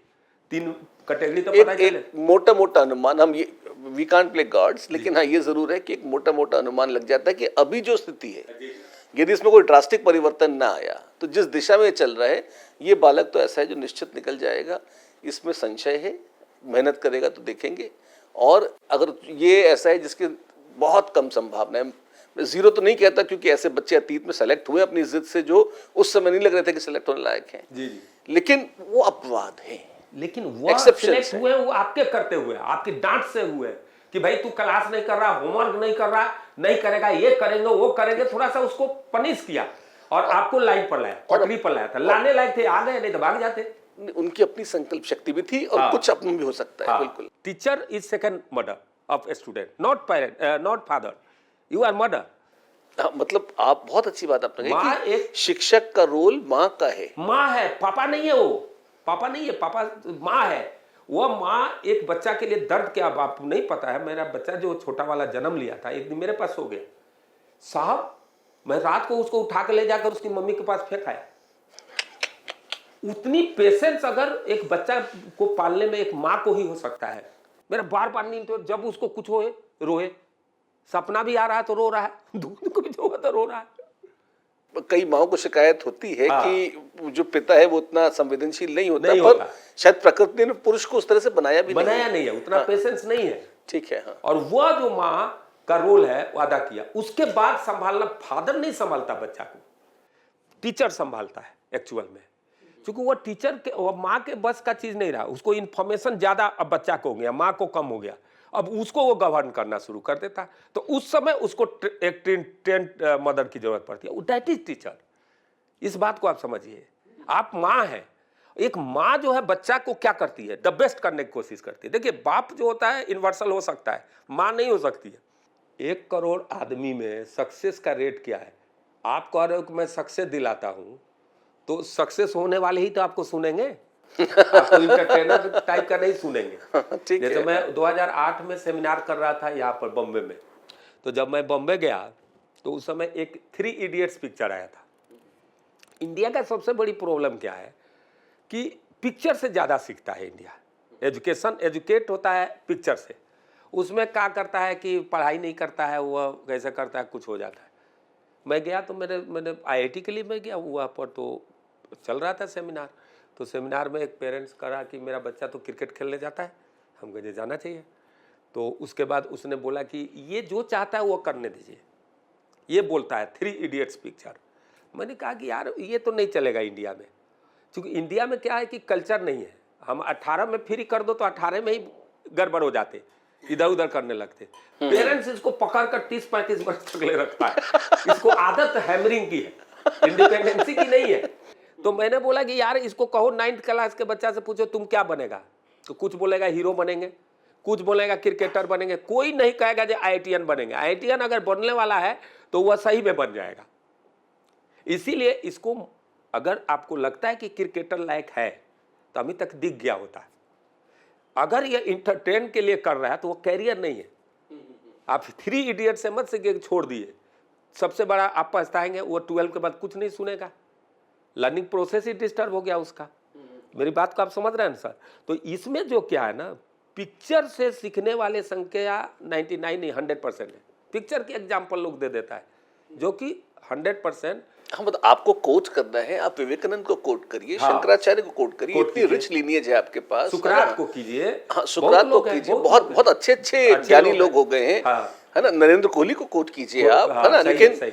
मतलब फिल्म में गिव मी अ ब्रेक, है ना। लेकिन लोग बाग देखिए सर, आप जो कह रहे हैं ना सर, आने वाला समय में जो एजुकेशन पर ध्यान नहीं देगा उनके बच्चे भी अब MLA MP नहीं बन पाएंगे। आपको बता रहे हैं, अभी तक ले चल जाता था, आने वाला समय में ये जेनजी जो है ना, ये उनको एकदम फिनिश कर देगा। ये जेनजी अलग है, इसकी एक्टिविटी आप नहीं देख रहे हैं, इसकी एक्टिविटी अभी 30 के अंदर ये छुपा हुआ है। 30 के जैसे ही बाहर निकलेगा ना, ये अभी अभी अपने झंझट में पड़ा हुआ है। इसको झंझट से निकालने का जरूरत क्या है कि ये जो है इनको क्या कर रहा है, बड़ी बड़ी मार्केट वाली कंपनियां क्या कर रही है, इनको लोन में फंसा दे रही है। आपको पता नहीं है इनको क्या करती है कि ये देती है, क्या होता है, EMI पर ये जो क्या लेते हैं लोग, क्रेडिट कार्ड। हमारे पास तो नहीं है क्रेडिट कार्ड लेते हैं और उस पर EMI पर ये लोग पैसा 18% पर देते, 24% पर देते उन बच्चों को, और उनको पता भी नहीं चलता है। और वह क्या करते हैं, 1.5 लाख का मोबाइल ले लिए, उसके बाद लैपटॉप ले लिए, इस तरह 7-8 लाख रुपया उनका बन जाता है बजट, और उसमें फंसे हुए बच्चे। इनसे इनको निकालने का रास्ता आएगा। ये 5 बरस के बाद सर ये देश बहुत आगे बढ़ेगा, और नहीं तो डूबेगा तो 15 बरस के बाद बहुत डूब जाएगा, क्योंकि इसके पास जनसंख्या जितना है वह वर्ल्ड में किसी देश के पास नहीं है। और वह आदमी रिस्क नहीं ले सकता जिसके घर चलाने में दिक्कत हो। रिस्क वह लेता है जिसका घर से फ्री है। अब एक रिस्क लेता है, जनसंख्या ही नहीं है, कितने जनसंख्या, ठीक बात, उतना तो हम लोगों का एक स्टेट का हो जाता है, कितने स्टेट का हो जाता है। तो मेरा ये कहना है, इस बात पर हम लोग को गौर करने की जरूरत है कि इस देश को अगर आगे बढ़ाना है तो स्ट्रक्चरल जो एजुकेशन सिस्टम है, बेसिक से रिफॉर्म करना है, जड़ से इसको ऊपर उठाना चाहिए। पैसा नहीं लगाना है, टेक्नोलॉजी का इस्तेमाल करो। और सर वास्तव में देश के अच्छे आइकॉनिक टीचर्स को पकड़ें, सरकारीकरण के ठप्पे से मुक्ति पाएं, और उनके अनुभव का लाभ अगर आप सबको देना चाहेंगे तो मुझे नहीं लगता कि हमारे एज ग्रुप में कोई भी अच्छा टीचर ऐसा होगा जिसको अगर आप कहेंगे कि आपको पूरे देश को पढ़ाना है या सर्व करना है, कौन मना करेगा? कोई तो बहुत गौरव की बात है ना। और शायद हम तो पैसे भी नहीं मांगेंगे इस काम पैसा बिना बहुत लोग तैयार हो जाते हैं, है ना। लेकिन अगर तो सुन ही लो हमारी बात, है ना। इतना जीवन भर सीखा है, पढ़ाया, अगर सुनकर कुछ उद्धार हो जाता है तो हमें भी बड़ी खुशी होगी। बिल्कुल। एक रैपिड फायर राउंड हमारा होता है सर कंक्लूजन में, क्योंकि बहुत इंटरेस्टिंग हमारी कॉन्वर्सेशन रही। और ये कॉन्वर्सेशन शायद घंटों चल सकती है, because we are resonating with each other in a very beautiful way. पर all good things come to towards a conclusion. तो एक रैपिड फायर हम अंत में शानदार वाला एक करेंगे सर, है ना। बड़ा पॉपुलर, लोग बहुत पसंद करते हैं। अच्छा, आपको ब्लैक बोर्ड या व्हाइट बोर्ड पर पढ़ाना पसंद है या डिजिटल स्क्रीन पर? एक कोई चुनना हो तो किसे चुनेंगे? Digital board. एक वर्ड में डिस्क्राइब करिए आज का JEE student. Very smart, very intelligent, but scattered समझ रहे हैं? नहीं, मैं नहीं समझा। मैंने बिखरे हुए, मैंने स्कैटर्ड। हाँ, ठीक है, स्कैटर्ड, ठीक है। आयरोडो बच्चों के लिए कैसी है, ब्लेसिंग या कर्स? देखिए, मैं इरोडो का सॉल्यूशन लिखा, उसके बाद मेरे को सवाल से डर खत्म हो गया। यानी that is the range of IIT preparation. You start from AC Verma, finish your self on इरोडो। तो जो भी जेई एस्पिरेंट्स हैं वो पहले AC वर्मा लगाएं, हाँ, और फिर एरोडोव लगा लें, और उसके बाद उन्हें किसी सवाल से डरने की कोई जरूरत नहीं है। ठीक है। तो ये आजकल जो ये स्यापा चलता रहता है कि हाई फिजिक्स लॉन्ग आ गई, हाई फिजिक्स टफ आ गई, तो इसका कारण ये है कि एरोडो करनी बंद कर दी है। अच्छा, एक बात, आप तो सर बहुत दिन से पढ़ा रहे हैं, हम भी हाँ जी। बहुत दिन से पढ़ा रहे हाँ हैं। जी। हम लोग लगभग मैंने बहुत हो गया भाई, 28 30 वर्ष साल हो गए। 35 वर्ष हो ठीक गया। बात है। हाँ। अब ये एक बात, आप एक क्वेश्चन करते हैं आपसे सर, आप एक 99 का क्वेश्चन उठाइए हाँ। और आज का एक क्वेश्चन उठाइए, कोई अंतर आपको नजर आता है? क्या बेस्ट लगता है ऑप्शन? कई बार तो आईआईटी का पुराने वर्ल्ड में जो ऑप्शन बनाता है, वर्ल्ड में कोई एग्जाम नहीं बनाता है। आप देखिएगा बी और सी है तो कोई भी बच्चा एक दो ऑप्शन में आकर फंसता है। दूसरा, स्ट्रक्चरल एक्टिविटी उसका खत्म नहीं हुआ, सेम है, पेपर सेम है। पहले एबीसी पूछता था, 2 क्वेश्चन पूछ लेता था, आजकल एबीसीडी पूछ लेता है, मोर देन 1 चॉइस इतना ही टफ कर दिया। तो मेरे को कोई अंतर नजर नहीं आता। हाई टोबा जो बचा रहे ना, इरोडो हटा दिए लोगों ने, इसलिए या बस। तो थिंकिंग यानी को कि ऐसी बात को फिनिश कर दिया। अगर जेई लेवल के क्वेश्चंस इजीली करने हैं फिजिक्स के, तो आयरोडो करो। तब आपकी सोच यहाँ है और यहाँ पूछी जा रही है सवाल। बहुत बहुत बहुत अच्छी बात कही आपने। सबसे टफ टॉपिक कौन सा है फिजिक्स का आपकी निगाह में? फिजिक्स का मेरे अनुसार सबसे टफ जो सब्जेक्ट है, मैंने इंटरेस्टेड है, वो है रोटेशन। देखिए, आपको रोटेशन आती है तो इंजॉय करेंगे टीचिंग को। ठीक है। बच्चों के पॉइंट ऑफ व्यू से सबसे टफ जो होता है ना, वह होता है ईएमआई, अगर कनेक्ट नहीं हुआ तो इलेक्ट्रोमैग्नेटिक इंडक्शन। रोटेशन लोग बोलता है कि उसको हार्ड जाती है, हार्ड जाने में टीचर का रोल बहुत है, टीचर का। तो आपका कहना है रोटेशन उनको टफ लगती है जिनको टीचर्स अच्छे से नहीं पढ़ाते? नहीं, टीचर को ही प्रॉब्लम है। अच्छा, उन्हें खुद ही नहीं आता? हाँ, रोटेशन अगर आप नहीं समझा पा रहे हैं, ओके। क्योंकि ऐसा हुआ एलिमेंट है कि सब चीज उसका अवेलेबल है, आप वहां पहुंचते पूरी फिजिक्स समझ जाते हैं। रोटेशन में एप्लीकेशन है सिर्फ। ठीक बात है। आज के बच्चे ज्यादा समझदार हैं या आपके जमाने के? हमने किस संदर्भ में बोल रहे हैं? किसी भी संदर्भ में आप मान लें। आज के बच्चे आपको जीरो समझते हैं, ये समझ जाइए। जितने टीचर पढ़ा रहे हैं ना, अपने को स्मार्ट समझते हैं ना, वह उनको कुछ नहीं समझते। जैन जी किसी को कुछ नहीं, मम्मी पापा को सोचता है न टीचर को। टीचर से अधिक इंफॉर्मेटिव है, इंफॉर्मेशन उसके पास बहुत है। आप बात समझ रहे हैं?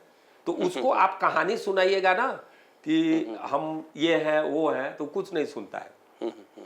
वो तो चाहता है कि सर स्मार्टनेस का मतलब है, वह जो है 2020 का मैच हो चुका है। उसको आप पहले आप 16 क्लास में पढ़ाते थे, उसको 4 क्लास में पैक करके भेज दो, खुश है। तो हमें टीचर को ये समझना जरूरी है। जैसे मैंने यूनिट डायमेंशन में 5 क्लास में पढ़ाता था, मैंने एक्सपेरिमेंट किया, 2 क्लास में पढ़ाया, ऑनलाइन मैंने 2 क्लास में पढ़ाया कल, जबकि उसमें इनके स्टार के बच्चे हैं, तो उसमें उससे भी बच्चा है, दो क्लास में ही वेल सेटिस्फाइड है। उसको मैंने कुछ नहीं बताया, मैंने क्वेश्चन दे दिया 50-100 करने के लिए, करके भी ला दिया सब बच्चा। तो अच्छी बात है।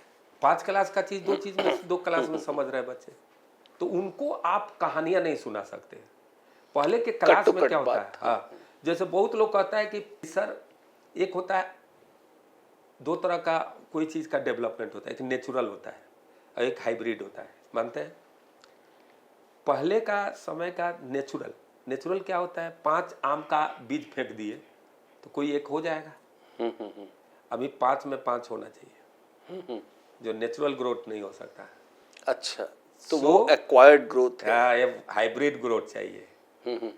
तो आज की टीचिंग हाइब्रिड ग्रोथ पर आधारित है।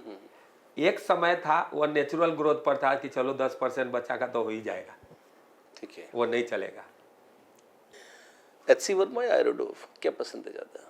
अगर एक पुस्तक चुननी हो फिजिक्स की तो कौन सी चुनेंगे? देखिए, फिजिक्स का एक बुक चुनने से आपको कोई फायदा नहीं होगा। एच.सी. वर्मा कंसेप्ट से आप आईआईटी नहीं कर सकते आज के डेट में, ये बड़ा करवा लगेगा। तो एच.सी. वर्मा सर को बहुत अच्छा, मैंने एच.सी. वर्मा को मैंने भगवान मानता हूँ, अच्छे हैं, सब तरह से अच्छे हैं, क्योंकि बहुत अच्छा काम पॉलिटिकल है ना। तो आपकी चॉइस है आयरोडोव?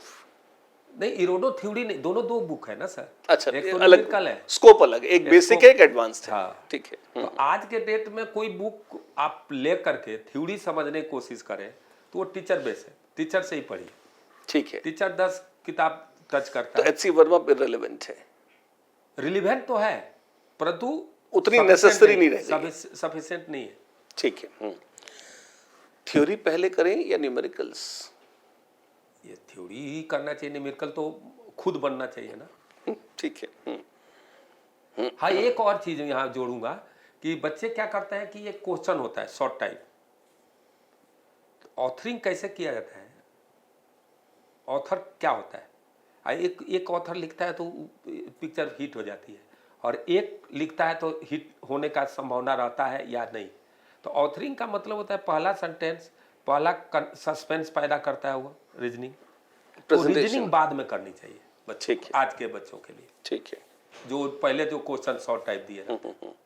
कोई ऐसी चीज संक्षेप में एक शब्द में जो आज के बच्चे करते तो नहीं हैं पर करनी चाहिए। ये माँ बाप से कनेक्ट कम हो रहे हैं बच्चे। ठीक है, तो उन्हें पेरेंट्स से बेटर कनेक्ट होना चाहिए, चीज़ों को शेयर कम करते हैं।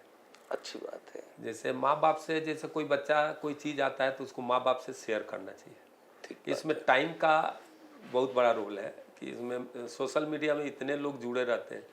दूसरा क्या करना चाहिए, पेरेंट्स को यहाँ पर हेलीकॉप्टर पेरेंटिंग नहीं करनी चाहिए। Helicopter parenting, okay. Helicopter parenting का मतलब हुआ कि यार आपका बच्चा, आप आते ही आंख उसके करे रहते हैं, एकदम एक आदमी चढ़ा रहता है उसके ऊपर, उसको आप सोचने नहीं देते हैं कि वह बच्चा 3 घंटा पढ़ना नहीं पढ़ रहा है, कहीं पर टीवी देखने लगा, आप चढ़ जाते हैं। दूसरा के मोबाइल पर रोक नहीं लगनी चाहिए, सबसे इम्पोर्टेंट बात है। Okay, very interesting. हाँ, kids are going to be happy. हाँ, ये देखिए, मैंने आपका एक जवाब दिया डिजिटल बोर्ड। क्यों दिया? क्यों? क्योंकि आप पिछड़ जाएंगे, आने वाला समय में डिजिटल बोर्ड ही चलेगा। चल रहा है, चल रहा है ना। व्हाइट बोर्ड आया तो वो जो लकड़ी का होता था खत्म हुआ कि नहीं? तो क्यों भाई, पहले करो ना इसको एक्सेप्ट, फटाक दे। ठीक है, टेक्नोलॉजी जो आए ना उसको तुरंत एक्सेप्ट कीजिए, वो आपको फास्ट बनाता है। ओके, और वह टेक्नोलॉजी आया है तो रिसर्च किया है कि ये चलेगा तभी आया है ना? उसी तरह बच्चों के लिए अगर मोबाइल आप नहीं देते हैं, ओके बहुत गुड, आप प्रयोग करिए। एक बच्चा को मोबाइल मत दीजिए, टाइट रखिए, और कुछ समय के बाद 2 बरस के बाद 1 बरस उसको मोबाइल दीजिए, और उसको बोलिए कि बेटा ये देखो तो व्हाट्सएप मेरा नहीं चल रहा, वो चला के दिखा देगा। कैसे सीख लिया? दोस्तों से उसको मिल गया। ठीक है, तो आपको कहना है कि अगर इसको हम निषिद्ध भी कर देंगे तो उससे कुछ हासिल नहीं होगा? हासिल नहीं होगा, नुकसान होगा। ठीक है, आपको हर चीज छुपाएगा। ठीक है, आप अगर 1 घंटा कह के बेटा आओ अपन मोबाइल पे गेम खेलते हैं, चाहे कुछ करते हैं, और उसके साथ खेल रहे हैं, तो डिस्ट्रैक्ट नहीं होगा, गलत चीजें नहीं देखेगा। आपके साथ गेम खेलेगा, कुछ करेगा, कुछ तो करोगे भाई बच्चा के साथ। तो गेम खेलेगा 1 घंटा, खुश भी हो गया, मोबाइल भी चला लिया, 10 मिनट उसी में से हट भी जाइए।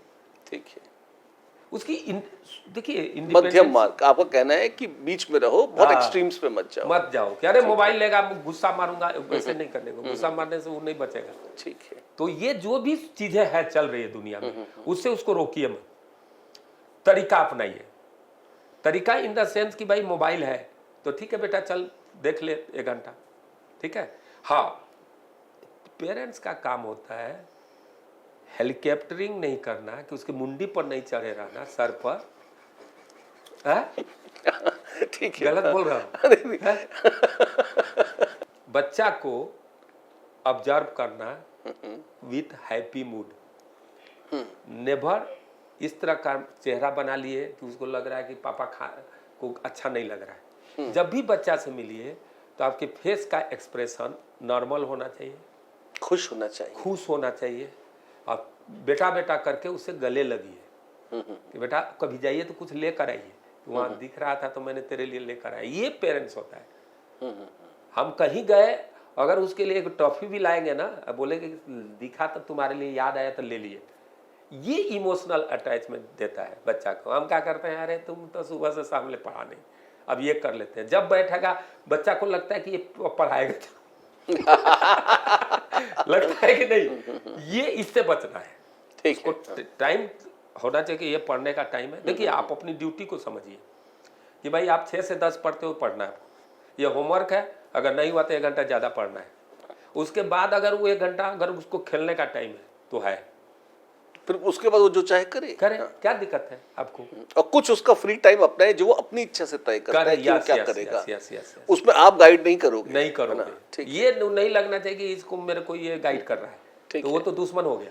कि बच्चे को अगर आप यंत्र की तरह चलाना चाहोगे तो आप नहीं चला पाओगे। नहीं चलना भी नहीं चाहिए, चलना चाहिए भी तो उसका दिमाग पर आप चढ़े हैं। अगर मान लीजिए आप हमको एक प्रॉब्लम दिए और बाल घींचे हुए हैं, क्या बनेगा क्या मेरे से? नहीं बनेगा। ठीक है। दूसरा क्या है कि बच्चा जो है ना आजकल अपनी प्रॉब्लम को अपने हैंडल करने के सिवा वह शिफ्ट कर रहा है सोशल मीडिया पर, चाहे टेक्नोलॉजी पर, चैट जीपीटी पर, एआई पर। तो इससे नुकसान बहुत हो रहा है, वो लर्न नहीं कर पा रहा है बातों ठीक को, है। समझिए। ठीक है। जैसे लाइक बैसाखियां मिल रही हैं। हाँ, वो मान जो लीजिए तो खुद सोचता नहीं है, बगैर सोचे समझे उसने एआई पे डाल दिया और एक आंसर निकाल के फेंक दिया। ठीक है। यहाँ इंपॉर्टेंट पॉइंट है सर कि अगर एक सवाल आपको पढ़ना है तो उसको समझना है। अब समझना है, अब एक बात है, एकदम बेवकूफ लड़का है, उसे सवाल नहीं पढ़ रहा है तो उसका क्या टेक्नोलॉजी हो सकता है?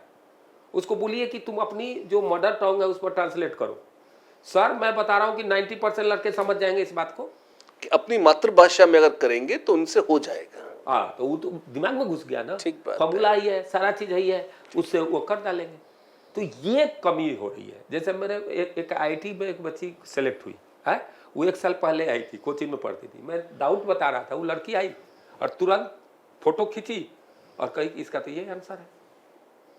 वो गूगल लेंस से। हाँ, पर उससे क्या मिला? बच्चे को तो कुछ नहीं मिला। आंसर भी सही दिया कि गलत। मैंने उसको पकड़ लिया कि अरे ये तो लड़की कुछ नहीं करेगी। उसको पेरेंट्स को बुलाया और उस लड़की को तरीका बताया कि पढ़ा ऐसे जाता है। वो सिलेक्ट हो गई आईटीबीएचयू में। एकदम मैंने सवाल इधर हम सोल्व कर रहे हैं दूसरे का, फोटो खींची अपना देख ली, यही पढ़ाई है, सीट सारा सोल्व कर रही है। ऐसे लड़के सिलेक्ट नहीं हो रहे हैं। उनको ये बताना जरूरी है कि ये तुम प्रॉब्लम अपनी बुद्धि से सॉल्व करनी होगी, न कि चैट जीपीटी से। इसमें 99% लड़के बर्बाद हो रहे हैं। बहुत अच्छी बात है sir. It has been a very very enlightening talk. बहुत शानदार बातचीत रही और मतलब वक्त कैसे निकल गया पता ही नहीं लगा सर।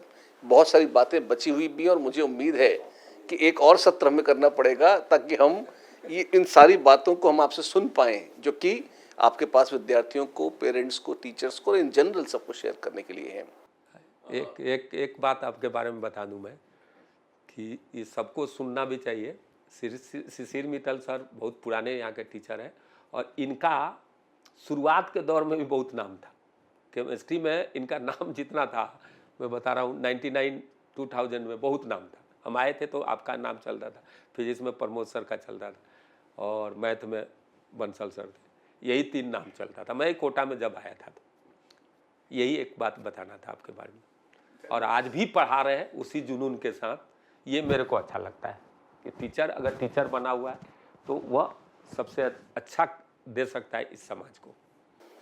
चलिए sir, many many thanks for the kind words. और सर आप आए, आपने वक्त दिया, इतनी बातें बताई, आई एम सो थैंकफुल।